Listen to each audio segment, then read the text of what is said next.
karena nggak tahu orang banyak. Nah, ini kalau dilihat mau cium bintang David itu tuh dia kita turun kayak bolongan gitu, ya kan? Dan itu orang mana padat banget. Kebayang nggak sih udaranya pengap itu gereja Ortodoks Afrika. Bawah, kan, ya? Jadi yang hitam udah deh pengap dengan dupa-dupa segala macam itu. Jadi satu hari tuh aku aduh gimana ya gue pengen cium bintang David itu. Aku panggil teman aku bilang, lu pegang kamera ini ya, gue sekarang mau cari pastornya. Ketemu pastornya kan. Pastor aku bilang, saya tuh pengen banget cium bintang David, tapi saya tuh nggak tahan. Turun di situ. Oh gampang dia bilang, tuh kan ininya Bunda Maria hitam kan. Kamu berdoa tapi terus kamu pegang pilar yang ini kamu kelilingi 3 kali. Ya kan, udah saya berdoa, Bunda Maria saya pegang gini. Saya kelilingin itu pilar 3 kali. Lah, tiba-tiba dari situ kosong. Asli saya masuk cium bintang David itu sambil nangis lagi. Padahal sih itu kan pengalaman nggak bisa diomongin ya. Dan di foto begitu selesai, emang Tuhan juga pegang janjinya. Begitu selesai, orang masuk banyak lagi. Gitu. Jadi banyak lah. Kemudian ketika saya Villa de la Rosa ya, ada banyak hal lah. Apa ya? Ya ada orang yang percaya. Sahabat saya juga nggak percaya Tuhan. Soalnya ada kan saya punya sahabat yang nggak percaya Tuhan. Kalau aku bilang, yuk lu ke Yerusalem deh. Susah. Kalau Yerusalem itu lebih kerasa menurut aku. Kehadiran spiritual itu kerasa. Karena semua induk agama di sana mungkin. Ya. Salam saudara-saudara yang diberkati oleh Tuhan. Bercerita tentang pengalaman adalah sesuatu hal yang sangat luar biasa, yang tidak bisa dibohongi dan tidak bisa dipaksakan ataupun dihalangi oleh seseorang. Sebab pengalaman adalah sesuatu hal yang dirasakan, dan pengalaman adalah sesuatu hal yang pernah terjadi dalam kehidupannya. Berikut video akan kita tonton, yaitu pengalaman spiritual seorang Connie Bakri. Ketika dia pergi ke gereja yang ada di Yerusalem, dia merasakan sesuatu yang luar biasa. Seperti apa cuplikan? Langsung kita simak cuplikan berikut ini. Ada yang nggak begini waktu kemarin Israel sempat rame nih. Ya, yang mau relasi hubungan di... Ya, aku tuh diundang sama, adalah ada tokoh yang kontroversial. Tapi aku bilang, ini orang ngerti nih. Maksudnya dia pertanyaan bagus. Jadi aku udah hadir tuh ke FGD-nya? Bukan FGD, podcast-podcastnya itu. Oke. Karena orang bilang, ngapain ngomong itu kan pendeta. Kemudian itu yang dengar juga masyarakat Kristen. Sementara itu bukan market lu lah. Israel, Indonesia, bla bla bla. Aku bilang, loh, justru kalau lu ngerti Israel, lu mesti baca Bible. Nggak mungkin lu ngerti Israel kalau lu nggak mau baca Bible. Atau nganggap Bible itu haram. Gimana mau baca? Nah, justru aku berani ke sana gitu, dan orang si pastor juga kaget kok Bu Connie mau diundang. Kan dia bilang gini, Bu Connie, saya tuh memberanikan diri, mau nggak gitu. Iya. Tapi malah sekarang saya merasa jadi banyak teman. Saya kemana aja kalau kemarin cuma siapa, sekarang saya kemana aja orang berikut. Ya? Iya, yang maksud aku yang ketawa-ketawa, yang mereka tuh kaget karena terima kasih ya kita jadi lebih ngerti Israel gitu. Keluasan jaringan dan pertemanan Bu Connie sih tercermin di rumah ini sih. Banyak sekali tanda atau simbol yang menunjukkan Bu Connie ternyata kaya dengan pengalaman entah spiritual, pengalaman intelektual, dan pengalaman-pengalaman yang kita nggak bisa mengkategorikan ya. Mungkin karena Mami juga pertama gini, keluarga Mami itu Katolik. Jadi saya tuh sampai umur berapa tuh masih jadi Bunda Maria. Jadi kalau acara-acara... Aku jadi Bunda Maria, kita sekolah minggu kan. Nah, tapi papi saya itu, kakek saya itu pendiri Muhammadiyah di Gorontalo. Jadi kalau saya ke Gorontalo ada masjid tua yang kubah, makam itu masih kayak Arab, masih bulat, yaitu my grandfather. Nah, jadi lucu banget lah. Itu jadi kecil juga aku ada keluargaku yang crossing gitu ya. Yang bilang, wah lu musyrik lu gitu, ada juga. Terus aku ingat banget waktu kecil itu kan, nenek kan umur 9 tahun kita masih sholat kan. Sementara aku kalau tadi mau jadi Bunda Maria, sekarang aku mesti sholat. Jadi udah aja gue sholat, itu ada Bunda Maria, itu ada Yesus, ada semua gitu. Makanya aku kemana aja, nggak pernah ngerasa sendiri. Aku tuh orang nanya, kamu traveling sendiri, aku kan jarang bawa ajudan atau bawa spray ya. Sendiri aja. Pernah ke Israel aku bawa aja, Indra sekarang dia udah dokter, itu aku bawa karena risetnya capek kan, jadi aku mesti bawa researcher gitu. Tapi that's it. Yang lain aku mama sendiri. Karena gitu aku pikir kalau ada apa-apa, I feel home.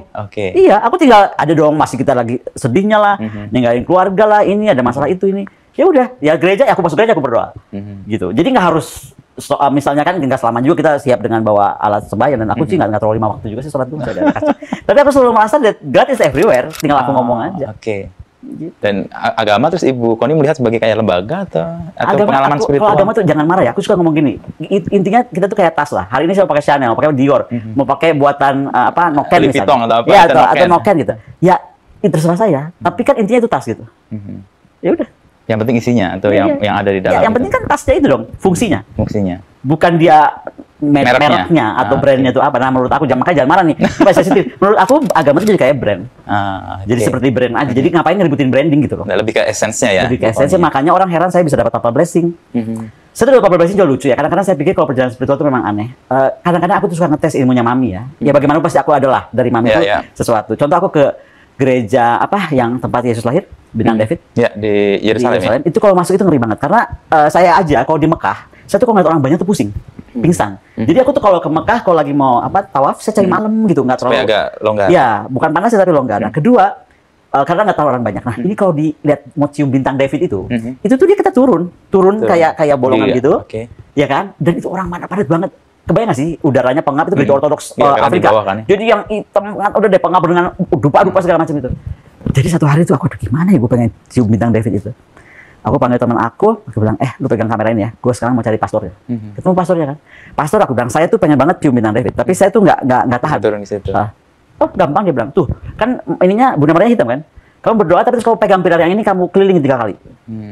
Ya kan, udah saya berdoa, Bunda Maria saya pegang gini-gini, saya kelilingin itu pilar 3 kali, lah tiba-tiba dari situ kosong. Asli saya masuk, cium Bintang David itu sambil nangis lagi, padahal sih itu kan pengalaman nggak bisa diomongin ya. Dan di foto, begitu selesai, emang Tuhan coba pegang janjinya.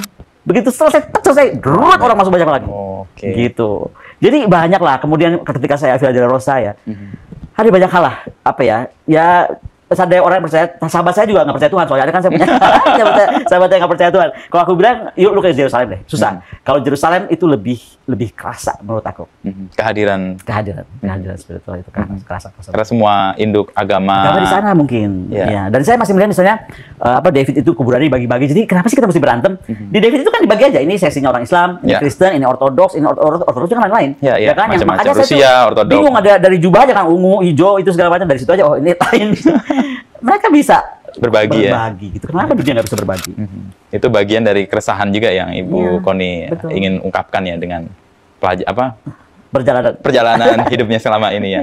Kalau proses untuk kemudian menekuni dan yakin, kan tadi dari desain seni gitu ya, terus pertahanan lah ini jadi bidang saya, itu kapan momentumnya? Momentumnya ya ketika itu kok resistensinya makin besar, kemudian saya malah makin menggali, kemudian waktu penghargaan dari Kemlu itu, ketika buku saya malah di launching di National Defense University, dan kemudian memang buku saya yang pertama, Pos Pertahanan Negara Pos TNI Ideal itu jadi Bible-nya atau buku wajibnya TNI semua sampai hari ini kan.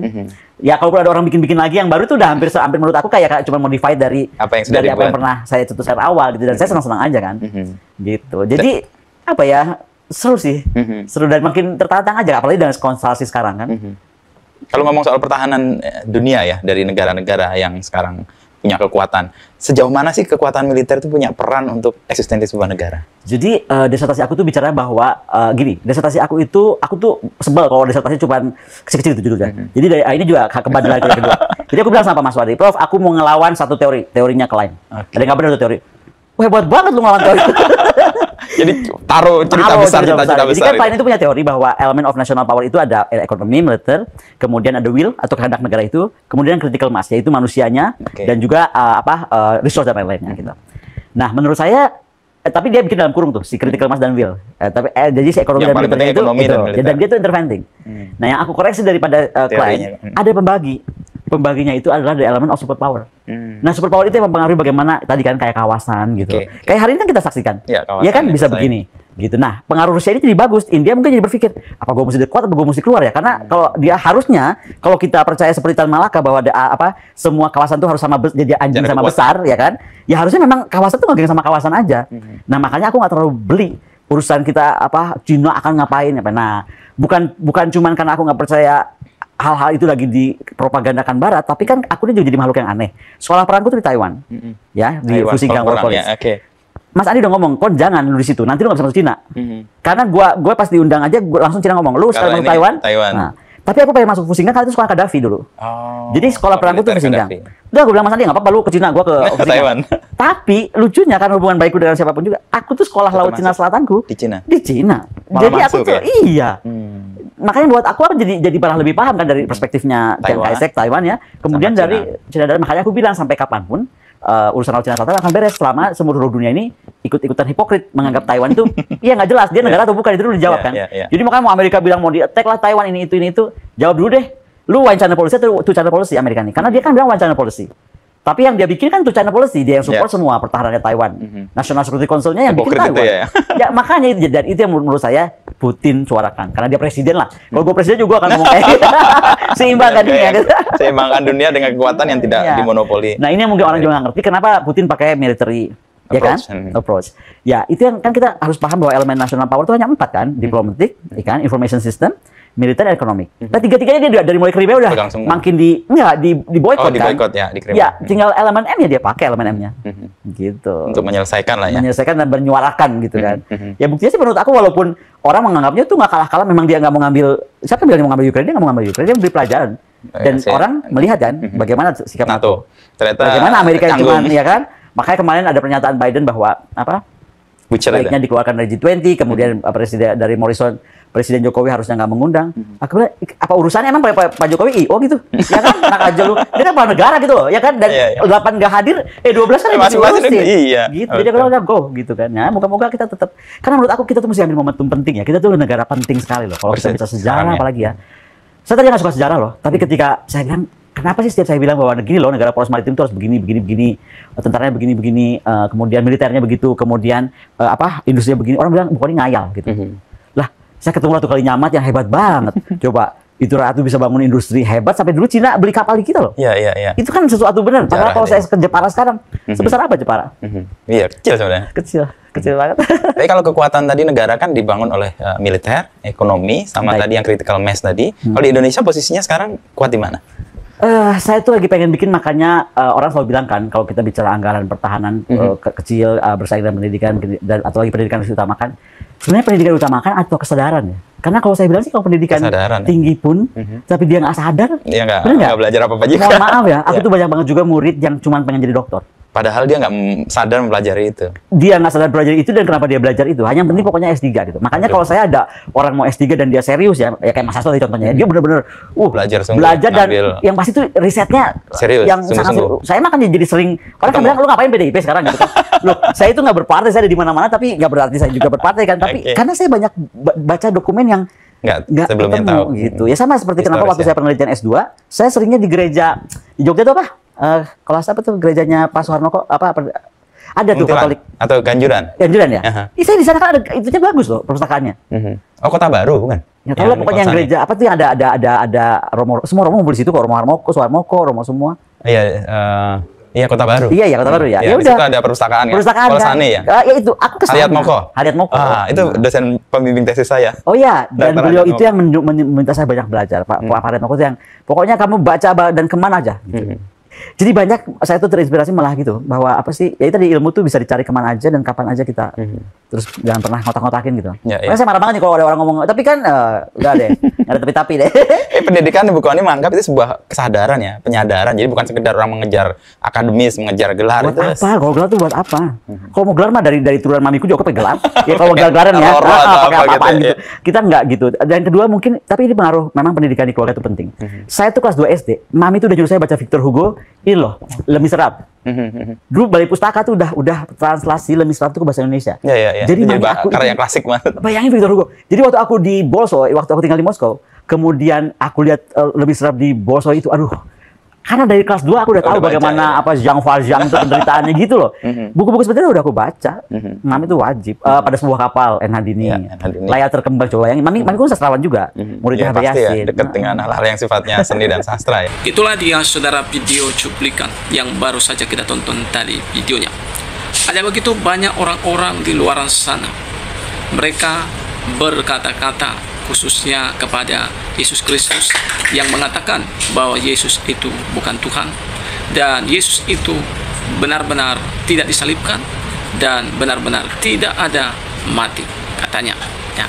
Tetapi saudara, itu adalah perkataan mereka yang mungkin hanya kata-kata doang saja atau bisa dikatakan omdo. Tetapi pengalaman seseorang tentang Yesus Kristus, katakan orang mengalami perjumpaan dengan Yesus mungkin ketika mereka dalam keadaan tidur, atau mungkin ketika mereka dalam keadaan sakit, lalu dengan secara mukjizat mereka disembuhkan ketika didoakan dalam nama Yesus, ataupun ketika mereka berdoa memanggil Yesus itu sendiri.